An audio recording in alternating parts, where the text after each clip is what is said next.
Try this. Do this in December, and you will crush January and the rest of the year. We're talking New Year's resolutions.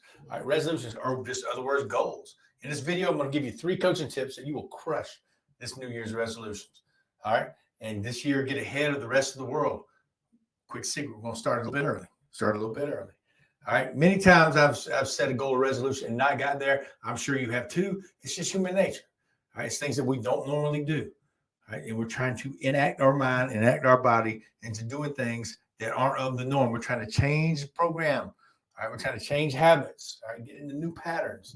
All right. For a bonus at the end, I'm going to tell you, give you 10 personal self questions that you need to ask yourself before making this year's New Year's resolution. Okay. So where does it say that you have to wait until January to start your New Year's resolution? Hey, practice it in December. We're going to do these 3 things. Eliminate fake goals before the year begins. All right, learn real rhythms of your real goals. All right, get ahead of the entire planet. We're going to work ahead. How many of you are sitting in an area, maybe in your life, where this is not enough for me? It's not enough for my life. All right, I know that God has it. All right, and He has a plan, but I'm not so sure I'm doing my part. If I do, I mean, God's given me this plan for my life. He's given me a blessing. All right, He's given me an assignment. But then sometimes I get stuck. I feel like I'm just sitting still. And I feel like, then I start asking myself, man, is God going to show me? Is God going to provide the way?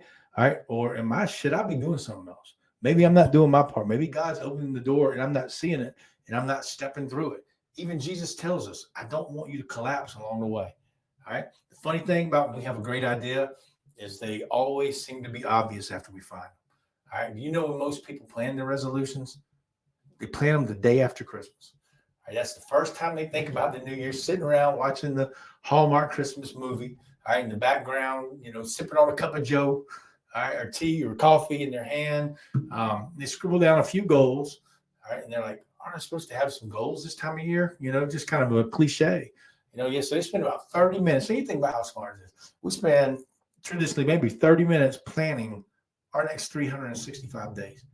It don't really sound like a good plan, does it? Or is it really going to work? All right, most people don't even really make their New Year's resolutions. They make January resolutions. Strava is a fitness company, one of the largest fitness tracking apps in the world. They studied 8 million athletic events to determine when people quit their goals. Can you guess when people lose their motivation, run out of steam, and they give up on their goals? The average time. What do you think? 1 day, 1 week, 2 weeks, 3 weeks, 4, what? Nope, the second Friday in January. It's true. Strava calls this day Quitter's Day, the second Friday of January. And that's brutal. All right. Where does it say that you have to wait until January to begin a New Year's resolution? That's not a law. All right. That's not an official requirement from the Federal Bureau of Goals. All right. This is just something that we decided to believe at a certain time. It's culture, it's tradition, it's fun. All right. What if instead we started in December? All right. Really, resolutions are just life goals that we can put into place any time of year. You just have to get to the point where you want to make the change. Man, when have I had enough yet? Am I sick of living like this? Maybe I'm not living that bad. Maybe I'm just feel like I'm not doing what I could be doing. I think God put something in us that wants to always be better. I've not met many people, unless they were stuck in either sickness or mental illness or addiction, to where they didn't want to be better. We want to strive to be more productive. We want to strive to be the best of all we can be. All right. So instead of waiting, to practice, how about what if we practiced our New Year's goals before they started in the new year? Can you imagine how much better you perform if you did that? All right. I can. I did it this month. All right. November the 1st, I declared this is practice month. All right. Tested some goals to see if I wanted to try them in January. Here's what happens when you do this. All right. Number 1, we eliminate fake goals. All right. Sometimes I don't know what my resolution wants to be. All right. About 30% of all the goals we initially write down, they're fake. All right. A fake goal is something that you think you want to do or you think you should do, but deep down, man, you just don't really care about. All right. So when you practice a goal, it really gives you a chance to weed it out. It gives you an idea of, hey, is this something that I really want to do? Maybe I think the biggest one probably is fitness or get in shape. All right. How do you do that? When do you do that? What are the time periods? Do I want to lose weight? Do I want to bulk up? Do I want to do cardio? There's so many things that go into it. All right. You go into January with honest goals, the ones that matters and the ones you really care about. So if we practice them in December, all right, then we can do that. All right, we'll figure that out. All right, the second thing here is we learn real rhythms. All right, rhythm is gonna get you. Who's that? Miami Sound Machine? I think so. Maybe. Or yeah, I think close. You can correct me later in the comments if I'm wrong. I hope this is helping you. If it is, man, like, subscribe. All right, we love having you. Number 2, let's learn real goal. Learn real rhythms. All right. If it's exercise, will you knock out your exercise goal in the morning, afternoon? All right. Will you do it at lunch, your lunch break, after work, at night? Until you try it, you don't know. You don't have a rhythm figured out until you get into motion. All right. There's a soundtrack that that you can use until you test it. It's just a guess. All right. If I want to journal, if I want to pray, if I want to praise, all right, when's the best time of day for me? Me, traditionally, personally, I'm more of a like when noon hits, boom, I'm going. I'm not a morning person. I've tried everything to be a morning person. People say, you should be a morning person. You can't be. I can't. If you figured it out, let me know. All right, but that's my time from like 12 to 3, boom, that's when I'm productive. All right, some people are in the mornings. You figure out a time for you. Figure out the best time to try your goal. After all, it's just a guess. All right. But every day you do it, you learn a little bit more about what you're capable of and the goal, and you get smarter. All right. For instance, when you're practicing a goal for a month, guess what you get? Same thing. All right. Let's imagine you do a goal. Your goal is to write down 10 things you want to be grateful for every day in 2000 or next year. All right. That sounds like a reasonable goal. But if you practice it in December, you'll know for certain. All right. Let's say we said 10 things to write down, is to journal every day what we're thankful for. At the end of the month, you look up and realize you've only averaged 5 a day. I've only said this thing 5 times. All right. Then you can have all the evidence you need just to adjust your goal. Nothing wrong with adjusting your goal. Now, instead of trying to build some kind of massive goal in January, all right, because I picked the number 10 just kind of out of nowhere, out of a hat, then end up quitting the 3rd week. What's the point? All right. You change your goal to a 5-day. And now you crush it all year long. And it feels a lot better. And 5 to 10 things, is that really much of a difference? So practice this month in December. All right. Practice, and that will teach you a real rhythm. All right. That's number 2. Number 3. All right. You feel less pressure. All right. This is your goal. There ain't no right or wrong way. It might be to tie my shoes once a day. I don't know what it is. You want to challenge yourself, but you don't want to make it impossible. All right. I always say, don't make hard things even harder. All right. New Year's resolutions are hard. They're even harder when they're built on pressure and drama around the first of the year. Man, we just gone through Christmas. We just gone through all that, all the holiday times and all that stuff. There's a lot of pressure in that time. And what if we ease into it? All right. There's a lot of cultural pressure where people saying things like, New Year, do you, got to do you. Man, Russ ain't going to do him. God, I can't do me. That'll be a wreck, a train wreck. All right. Wait, I have to be an entirely new person starting in January. That sounds like a lot of work. All right. Do you know it's a lot easier? Giving yourself a 4-week head start in a month when no one else knows. No one else even knows what you're doing. They are also not working on their goals. All right, have you ever felt like it's quite a satisfaction? You get up in the day, all right, you beat everyone else to the rest of the day. Not me, because I'm not a big morning riser. All right, but you beat everyone in the rest of the day. And smug maybe is the wrong word, but there's something really fun about writing, working out, building your business. The rest of the world is slumbering. All right, nothing else is going on. Mine was kind of at night, right? You just get more work done at night. All right, that's what you feel when you start your New Year's resolution in December. It feels like you're getting ahead of the best way possible. All right, you get going. Now, I want to give you these last things, and these are, you're like, man, Coach Russ, I don't know. This is Coaching 101. I want to give you some bonus questions. I don't even have a resolution. How do I get a resolution? Here's what I want to leave you with. Here's 10 things to ask yourself. And these to me are the more serious ones.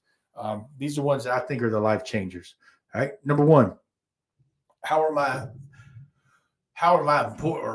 important relationships going? How are the relationships with the people that mean the most to me going? All right. The people in my life. How are things going there? Okay. If so, what can I do about them? All right. Number 2, which goals am I not making progress on? All right, what goals do I have in my life that I'm not making progress on, and why? Okay. Why am I not making progress on these goals? All right. Number 3, what's coming up that I need to prepare for? All right. Something in life coming up this year. All right. Maybe it's a certain age, and maybe there's a certain event in your life. Maybe there's some another goal maybe that you have. Maybe there's a degree you want to get. Maybe there's a job you want to look for. Maybe there's just something you just want to do health-wise that's better. All right, what's coming up that I need to prepare for? All right. Number 4, what should I do differently? And what's going on in your life? I think we can all do this. Number 4, what is going on in our life that we can do something different? All right. What should I do differently? How should I do it differently? Okay. These are kind of more of the deep thoughts, kind of taking fun out. It's the deep things. All right. Number 5, what new skill do I need to start learning and why? I can think of 100 new skills I would like to learn. All right. Find 1, find 2, find 3. What are these new skills? When we say a skill, something that makes you better, whether it be learning something, it could be something, man, it could be something simple as cooking. Maybe I love to grill. You may want to get on the grill and do some things. Maybe I want to learn a new game. I'm a gamer. Most people know that. I'm on a PlayStation. Yes, Call of Duty just came out. May get that. College football's coming out next year. It doesn't have to be some big impactful thing. I'm in school right now. All right. How in the world can I start writing these 15-page papers better? I ain't found that one yet. So number 6, am I happy? Ooh. If not, why not? Why am I happy? Am I happy? If not, why not? Ask yourself. These are all coaching 101 questions. These are what I ask in my coaching sessions. All right, number 7. All right, and then we walk through, and we find out that yes, you do know. You know why you're happy and why you're not. All right, I know I got to be here to be happy. But that's me. It may not be you. All right, number 7. How can I get more done this week? Oh, now we're getting specific. That's what coaching does. Now I'm getting specific questions in there. How can I get more done this week? Ooh, how can I get more done tomorrow? The day is gone. Today is, but what about tomorrow? These are things we can ask ourselves. All right, and if these things help you, these questions help you, get with me. I'd love to coach you. All right, it's just me walking alongside you, side by side. All right, we meet once a week, an hour a week on a Zoom meeting. We find out what's up with you. All right, and I have a coach to find out what's up with me. All right, and I'm able to get these goals. Man, it's so fulfilling. It makes such an impact on your whole life. You feel better throughout your day. You don't feel sluggish anymore. You don't feel like you're at that point in your life where, man, I can't, I'm not getting anything accomplished. What am I here for? All that goes away because you now have your mindset on goals, mindset on things. All right. Number 8, should I take some time off? Ooh, are you working too hard? Are you working too much? Are you pushing? Are you watching a video, reading a book, writing something down, doing all these things? Anybody ever do that? I try to get in. Sometimes I'm guilty of that. Try to get so much in. I try to move so much in my head. At one time, I'm not getting nothing at all. Yeah, I'm working too hard. It doesn't make sense. All right. So I ask myself, should I take some time off? Right. You ask yourself, that's only you can answer that. All right. Number 9, am I working hard enough? Number 9, man, am I on a routine where Russ Snyder can get distracted easy? I can be focused on how I'm writing the paper right now. And instead, I stop writing the paper and start making a video. Get what I'm saying? All right. Oh, man, it'd be a real good break if I can go in there and play some MLB The Show. All right. Have our number 1, if you're not working, if you're built to work, we are. I believe we're aligned that way. We're wired that way. Okay. Am I working hard enough? If you don't, you know how hard you work or can work. That's where a lot of fulfillment comes in. All right, a lot of your fulfillment. All right. So number 9, am I working hard enough? If not, get to work. All right. And we can discuss that if you ever want to go into detail on it. Coaching session. Number 10, finally, what 3 things can I do in the next 90 days that will make a 50% difference on the rest of my year? 3 months, 90 days. What can I do? They don't even have to be big, but they will make 50% difference for the rest of the year. Make it that much better. All right. You can do this. I know you can. If you're getting something out of it, please like it, subscribe it, tell your friends about it, share it. We're out here to, like I said, we're here to ignite the spiritually starving.